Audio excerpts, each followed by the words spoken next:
So, this is Aajonus Wonderplanet's astrological chart. So, SA is Saturn, JU is Jupiter, KE is K2, ME is Mercury, MA is Mars. So you see that Saturn, Jupiter, K2, Mercury, and Mars, that's the combination for his career. Those are the trine positions. They're 1, 5, 9 positions away. That's the 4th house, the 8th house, and the 12th house. Now, those are all called moksha houses. Moksha means liberation. It means enlightenment.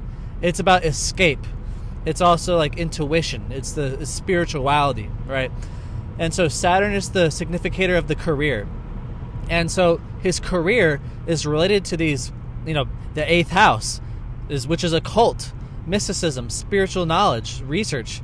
So you have Jupiter and Ketu right there. That's a very spiritual combination, right? And so the primal diet, iridology, is occult information. It's secret knowledge.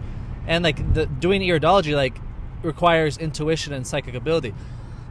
And so you can clearly see look at his Mercury. His Mercury is considered debilitated in the sign of Pisces, but that allows this abstract, out of the box type thinking. It doesn't mean he has this linear thinking. It's like his mind is capable of accessing these more outside the box type ideas. He had this sharp intelligence, and Aajonus could argue very effectively. That's because the Mercury-Mars combination, it makes someone really good at arguing. And so with his Saturn connected to all that, Saturn and Mercury is combined, that means his research, his education is going to be used in his career as an entrepreneur. And then so he's using that Jupiter and K2, and they're also Saturn and Jupiter combination means that they are a teacher. And K2 means they're using their intuition inside the process. So when he's doing a palm reading or an iridology reading, that's occult information. He's literally reading your palms, right? That is 8th house. That is K2, accessing the intuition. So if you know how to look at astrology, you'll see his chart matches what he does exactly.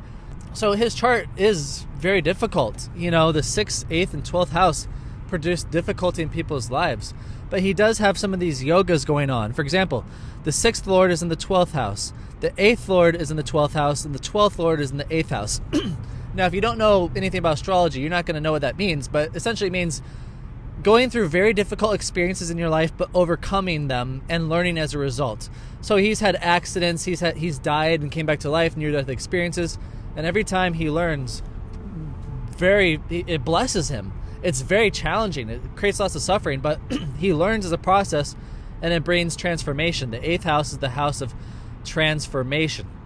And Jupiter's aspecting the 12th house and the 4th house and the 2nd house. And so Jupiter aspecting the 12th house that's sitting in the 8th house, that probably helped him from not dying, because Jupiter protects you. And then also because Jupiter's aspecting the 4th house, that probably helped him to helped him with his peace of mind to where he didn't he went through a lot of hard stuff. He was very depressed for a long time, but the Jupiter probably helped protect his mind from shattering completely from all the pain.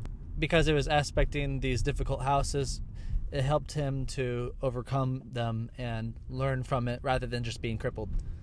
So what really saves his chart, the only reason he didn't really die, is because his sun is very strong. His sun is exalted in the sign of Aries.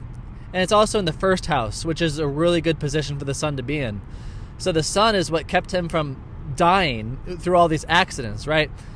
And then, so, we do know that Aajonus, for example, he had a strong sex drive. You look at that, you got Moon and Venus together. That's a lustful combination, right? The 8th house is also sex, right? And then so it's just, you can see this stuff in the chart. It's so clear, right? And then so I just wanted to go over how his chart just aligns with his life perfectly, And occult practitioner, he has the strong ego because the sun that gives him strong physical health. It gives him a strong sense of identity so that he didn't get lost through all this difficulty. You can see the difficulty in his chart, and you can see how his career is directly related to all of what he's doing. So I just wanted to share this.